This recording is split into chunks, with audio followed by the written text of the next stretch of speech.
Para finalizar, né, agora entrando no terceiro e último vídeo, né, da natureza da posse, para finalizar esse vídeo, nós vamos conversar com uma obra não jurídica, né, mas também ainda buscando a mesma resposta. Jean-Jacques Rousseau, no Contrato Social, no livro primeiro, do capítulo 7, do capítulo 8º, faz um paralelo entre posse e propriedade, entendendo que posse é um fato. Aí ele diz assim: a fim de não fazer um julgamento errado dessas compensações, impõe-se distinguir entre a liberdade natural, que só conhece limites nas forças do indivíduo, e a liberdade civil, que se limita pela vontade geral.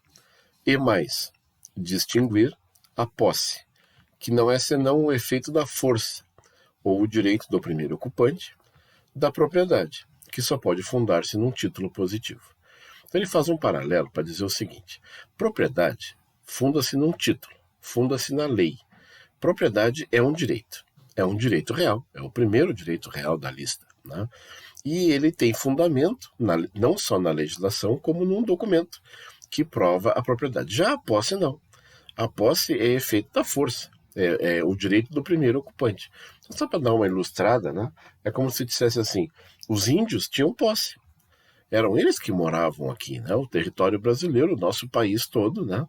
Toda essa dimensão, né, do nosso país, mais de 8 milhões de quilômetros quadrados, era tudo dos índios, né? Que é porque eles que eram os ocupantes, certo? Então eles foram os primeiros a ocupar. Aí depois veio o cara pálido da portuguesa e fez né, tomou a terra deles, né? E ainda tomou a terra e formalizou, né, a propriedade com documentos e com legislação, né? Mas sem nenhum fundamento, né? Na verdade, a posse é a única coisa que teria, né, evidência, porque o possuidor é aquele que ou ocupa porque teve força para ocupar, ou é o primeiro ocupante, tá certo? Então é mais ou menos esse o raciocínio. O Rousseau deixa muito claro isso, que a posse dispensa a legislação, então já existia antes da lei, né? E é um fato, simplesmente um fato. Já a propriedade não. A propriedade não é um fato. A propriedade é um direito reconhecido na lei e ainda comprovado com um documento. Mas afinal, posse é fato ou é direito? Quer dizer, nós estamos chegando aqui depois de fazer, e eu vou fazer aqui um resumo, né? Se você disser que posse é fato, é só escolher algum ou alguns dos argumentos abaixo. Então, agora uma recapitulação. Pontes de Miranda, falando em juridicização, diz que posse é fato. Savigny, quando disse que independe das regras do direito, disse que a posse é fato. O Bevilacqua disse: não está na lista dos direitos reais. Então a posse seria um fato. E o Rousseau, agora por fim, foi esse último que a gente viu no início desse vídeo, que é o efeito da força e não de um título. Então nós temos aqui 4 bons argumentos, onde tu pode misturá-los, né, eles não são incompatíveis entre si, né, ou para tu chegar na mesma conclusão. Ou tu pode escolher um que tu tenha preferido.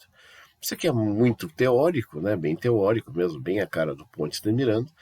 Me parece que esse aqui é muito rico, né, só que aqui o problema do Savigny é aquela pulada em cima do muro que ele dá ali, que ele fica meio que na dúvida, né? E depois nós temos esses outros, né, argumentos que são também baseados muito mais né, esse aqui principalmente, né, não no direito, né, e esse aqui puramente no direito. Então tu tem várias opções. Mas se tu disser que a posse é um direito, vem a pergunta seguinte: é direito real ou é direito pessoal? É aqui que mora o perigo. E aqui, então é o seguinte, aqui eu vou me posicionar. Eu fiquei todo esse tempo só apresentando para vocês, tentando argumentar a favor dessa ou daquela teoria, né, tentando fazer entender cada uma delas. Mas eu vou dizer que a minha posição pessoal a respeito dessa pergunta, ela é movida muito mais por essa dúvida aqui que eu tentei retratar aqui com a imagem desse rapaz cheio de interrogações aqui, né? A minha dúvida é exatamente muito mais nesse sentido. Por quê? Porque aqui nós temos uma questão que vai nos levar para uma sinuca de bico. Se tu disser que a posse é direito, vem uma pergunta depois. Por quê? Porque a gente já sabe de antemão, estudou isso no capítulo 1, que só existem dois tipos de direitos. Ou eles são reais, ou eles são pessoais. No momento em que tu diz que posse é um direito, a segunda pergunta vai ter que ser respondida. E essa pergunta aqui já está respondida. Qual é que está respondida? A posse não é real, porque não está na lista dos direitos reais. Apesar do Clóvis Bevilacqua ter falado aquilo ali, né, apesar do Iering ter falado também, né, que posse é um direito real, né, quer dizer, mas isso se conflitaria. Tu fazer uma afirmação de que posse é um direito real, né, tu entraria em conflito de frente, né, bateria de frente com aquilo que diz a lei. Então, se tu não pode dizer que a posse é um direito real, tu teria que dizer que posse é um direito pessoal. E aí teria um outro problema. Qual é o outro problema? Se ela é um direito pessoal, tu teria que ter estudado posse nos semestres anteriores aos de coisas. Tu teria que ter estudado posse junto com contratos e obrigações. E tu não estudou? Está estudando posse agora? Então, por essa pergunta aqui, é que eu vou dizer para vocês. Então, não é tanto por convicção, talvez, mas é mais até por preguiça, né? E por segurança também. E eu vou explicar a segurança, né? Mas vamos admitir, assim, humildemente, a preguiça. Eu não vou encarar, né? Eu não posso ser irresponsável de dizer para vocês que posse é um direito real. Não posso. Né? Ainda que eu tivesse uma baita de uma base aqui, que seria o Iering, né? O Iering disse, ó, posse é um direito real. Eu poderia dizer, não, com base no Iering é assim. Por que eu não posso dizer? Porque não está na lista, certo? E aí eu tenho aqui, deixa eu só recapitular aqui, eu tenho que me apegar ao que diz a lei. A lei, é claro que o artigo hoje é diferente, é outro número e tudo, né? Mas a posse não está na lista dos direitos reais. Então é muito mais cômodo, é muito mais tranquilo, é muito menos perigoso tu simplesmente dizer que a posse é fato. Então, concluir que a posse é fato é mais seguro. Né? Tu não vai encontrar conflito com o que prega a legislação e tu ainda vai encontrar uma série de argumentos, no caso, que poderão reforçar essa tua posição. Então, a recomendação que eu faço, ainda que tu não goste de nenhuma delas, né, nenhuma das teorias, mas eu faço um argumento no sentido de que tu tente entender a importância dessa compreensão, né, de dizer que a posse é fato. E ao longo da matéria, e nós vamos falar isso várias vezes, não só na matéria agora de posse, como depois em propriedade, nós vamos falar também, eu vou enfatizar para vocês várias vezes, sempre que a gente se deparar com alguma norma que confirme que a posse é fato, né? Então, escolham a tese mais interessante, aquela que vocês se convencem mais. Me parece, pela pureza da teoria, que a do Pontes de Miranda, então, ganha significado, né?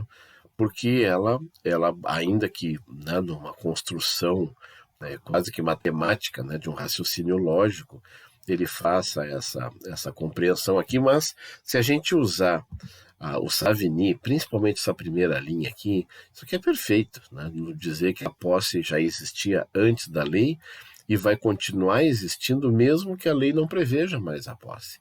Então a posse realmente ela independe das regras do direito. Então ela é, por isso, um fato. Só que o nosso direito normatiza. Então, ela independe das regras do direito, mas o direito faz questão de normatizar. E no momento que normatiza, vira um direito. Né? Cria um direito, mas a posse não é um direito. Mas ela acaba criando um direito, certo? Sendo um elemento para criar. Da mesma forma o casamento, como eu falei para vocês. Né? O casamento que por muito tempo foi apenas religioso, no momento em que foi normatizado, se transformou em direito. E hoje tu pode alegar juridicamente. A própria união estável, né? Por muitos anos era um fato, só que não tinha reconhecimento jurídico. Eu até uso esse argumento, né, para dizer assim, se tu parar para pensar, né, quanto tempo os heterossexuais esperaram pelo reconhecimento da união estável, né? Então, desde que o mundo é mundo, pessoas de sexo diferentes, quer dizer, os heterossexuais, eles já se uniam fora do casamento, né? Porque já tinham sido casados, aquela coisa toda.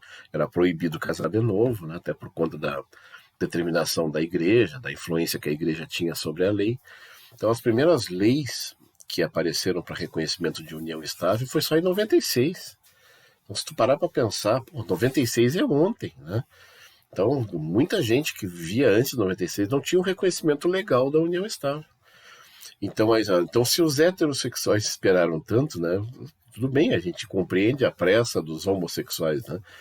Mas também o certo seria esperar um pouco mais. Aí o Joaquim Barbosa, no STF, regulamentou, né? Mas mesmo assim ainda não tem status de norma jurídica, de lei feita pelo Poder Legislativo.